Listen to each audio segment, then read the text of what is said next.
Hare Krishna, everyone. So today we are going to learn Narada Bhakti Sutra. Further learnings, we have finished 10 verses. We will commence from 11th verse. All of you repeat after me. Sutra 11. Loka Loka Loka Vedeshu Vedeshu Tat Anukula Tat Tat Anukula Acharanam Acharanam Tat Tat Tat Virodhishu Virodishu Udasinata Udasinatha indifference translation देखेंगे indifference towards what stands in the way of devotional service means to accept only those activities of social custom and Vedic injunction that are favorable to devotional service. Let us learn first in the prose mode. Loka Vedeshu Lokavedeshu Tat Anukula Acharanam Tat Anukula Acharanam Tad Virodishu Udasinata. Tad Tat Virodishu Udasinatha Lokavedeshu Tad Anukula Acharanam Tad Virodishu Udasinata. Lokavedeshu Tat Anukula Acharanam Udasinatha Udasinata. One more time. Lokavedeshu Tat Anukula Acharanam Tad Virodishu Udasinata. Lokavedeshu Tat Acharanam Udasinatha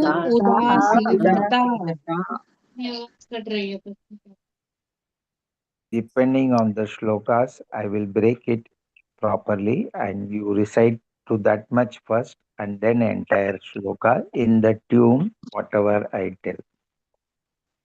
Lokavedeshu tat anukula acharanam Lokavedeshu Anukula Acharanam Lokavedeshu tat anukula acharanam Lokavedeshu tat anukula Acharanam तद्विरोधि विरोधिषु उदासीनता Tadvirodhishu Udasinatha तद्विरोधिषु उदासीनता Tadvirodhishu Udasinatha पूरा श्लोक लोकवेदेषु तत् अनुकूल आचरणं तद्विरोधिषु उदासीनता Lokavedeshu tat anukula acharanam Tadvirodhishu Udasinatha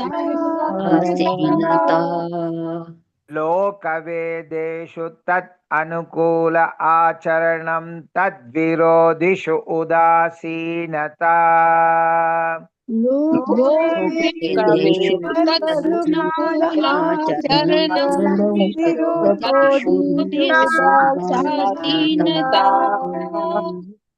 सूत्र number 12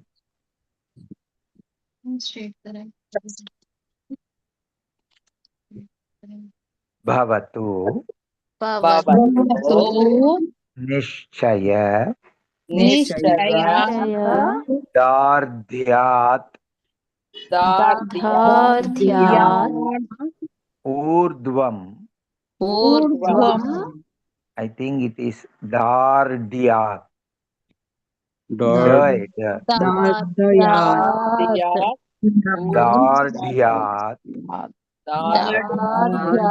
दार्ढ्यात् मूल शब्द है दार्ड्यात एंड श्लोक में आने के टाइम दार्द्याद ऐसा हो जाएगा. ओके. ऊर्ध्वम ऊर्ध्वं शास्त्र शास्त्र रक्षणम. रक्षणं. Translation: one must continue to follow the scriptural injunctions even after one is fixed up in determined certainty that devotional service is the only means for reaching the perfection of life. Each shloka is pregnant with meaning. All of you go through the detailed purport also at your times. Bhavatu भवतु निश्चयत निश्चयत दाढ्याद. निश्चयदार्ढ्याद निश्चयदार्ढ्यात् ऊर्ध्वं शास्त्ररक्षणम्.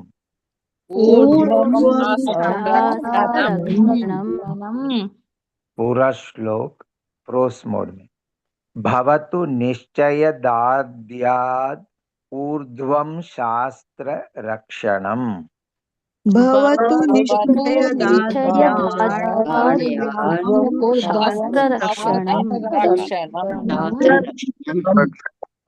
One more time. Bhavatu निश्चयदार्ढ्याद ऊर्ध्वं शास्त्ररक्षणम्. भवतु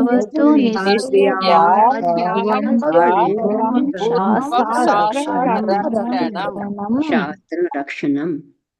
Now I am breaking the shloka and teaching in tune. Ultimately, we have to say each shloka, whatever size is there, in one stroke. Okay. But for sake of learning, I am breaking at appropriate places. Bhavatu nischayadaardyat. भवतु निश्चयदार्ढ्यात् Bhavatu nischayadaardyat.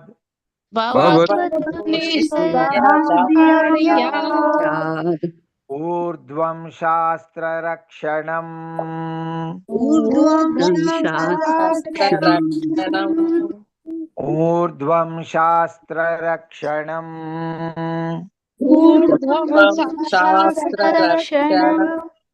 Entire shloka. Bhavatu nischayadaardyat urdhvam shastrarakshanam.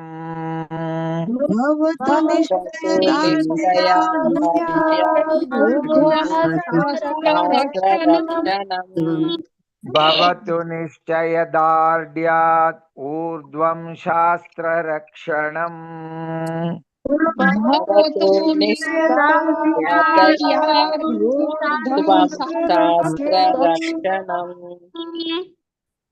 Sutra number 13. Anyatha patitya shankaya.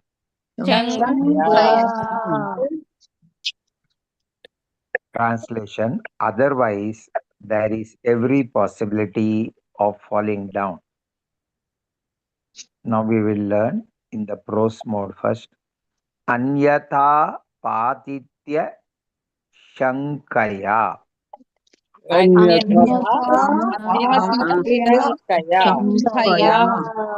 One more time.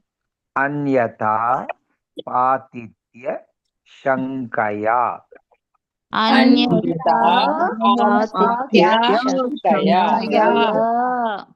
Let us say in the tune. Anyata patitya shankaya.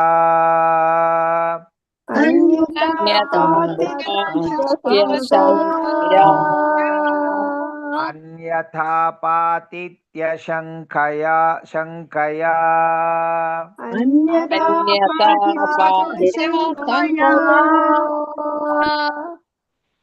Sutra number 14.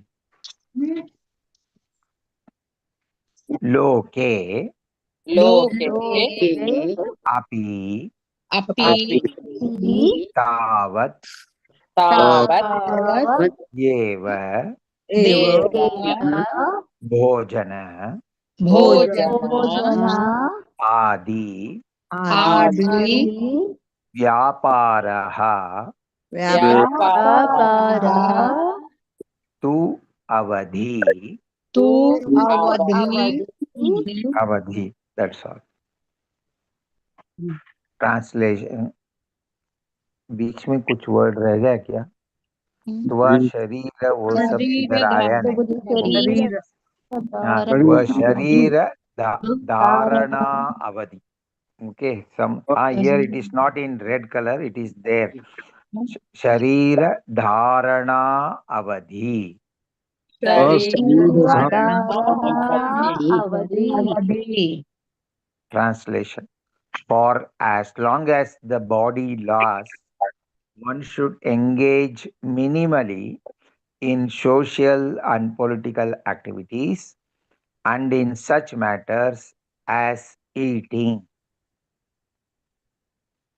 Now let us learn in the prose mode, first breaking at appropriate places.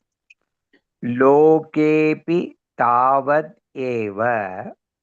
lokepi tavat eva Lokepi tavad eva. lokepi tavat eva Bhojanadi vyaparaha. bhojanadi Bhojanadi vyaparaha.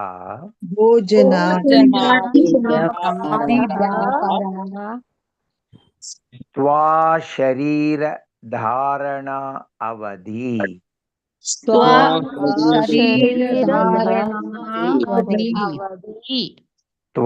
sharira dharana avadhi.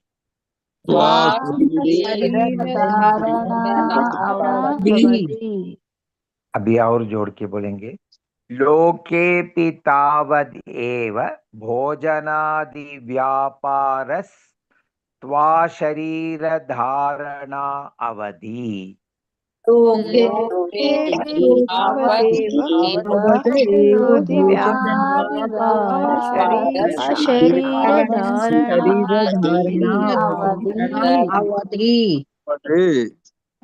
more time, listen properly and repeat.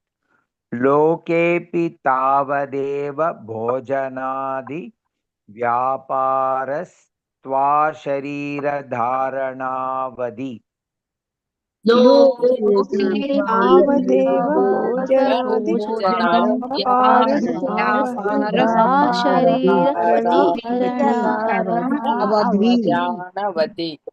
Last one you say as dharana avadhi only, because it will like make a mistake if you say vadi only.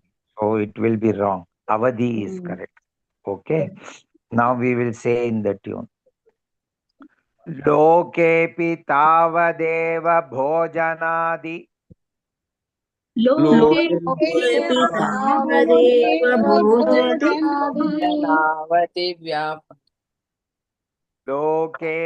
tavadeva bhojanadi.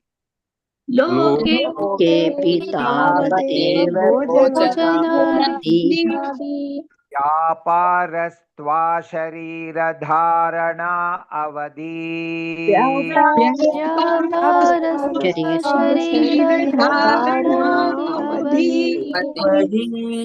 व्यापारस्त्वा शरीर धारणा अवधि.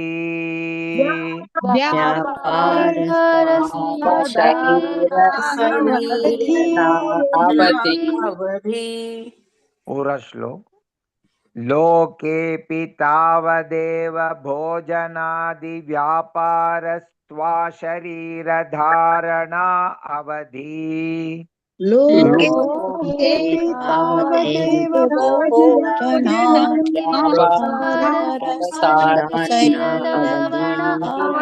भवति लोकेऽपि तावदेव भोजनादिव्यापारस्त्वा शरीर धारणा अवधि लोके तावदेव भोजनादिव्यापार शरीरधारणानि avati. Next verse, Sutra 15. If it is small, we will learn that. Yes. Tat Tat lakshanani लक्षणानि vachyante वाच्यन्ते nana Nana mata mata bhedat.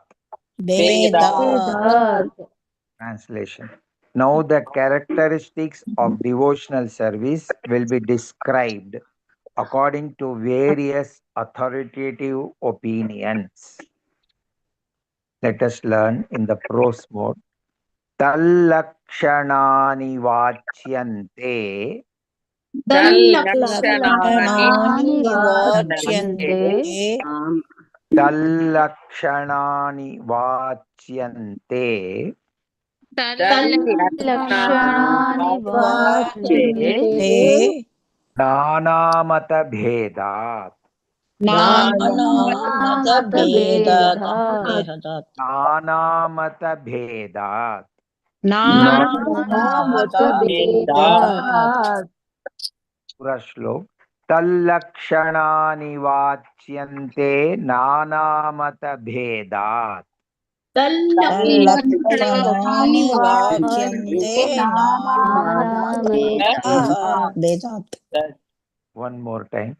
Tallakshanani vachyante nanamata bhedat.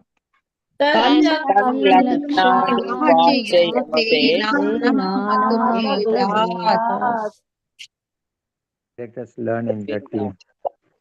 Listen properly and repeat. The entire shloka I am taking. Tallakshanani vachyante nanamata bhedat.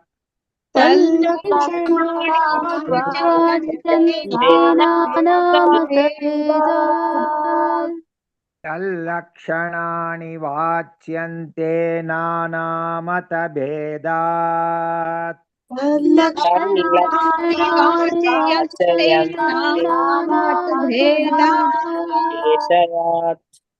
We'll revise the verse once, whatever we have learned, 11 to 15. All of you watchfully only listen. Narada Bhakti Sutra 11 to 15. लोकवेदेषु तत् अनुकूल आचरणं तद्विरोधिषु उदासीनता. Sutra 12. भवतु निश्चयदार्ढ्यात् ऊर्ध्वं शास्त्ररक्षणम्. Sutra 13. अन्यथा पातित्य शङ्कया. Sutra 14. लोकेऽपि तावदेव भोजनादि व्यापारस्त्वा शरीर धारणा अवधि. Sutra 15. तल्लक्षणानि वाच्यन्ते नानामत भेदात्. All of you repeat after me. Hare Krishna, Hare Krishna, Hare Krishna Krishna Krishna Krishna, Hare Hare, Krishna Krishna Hare Hare Hare Rama, Hare Rama, Hare Rama Hare Rama Rama Rama, Hare Hare. Rama Rama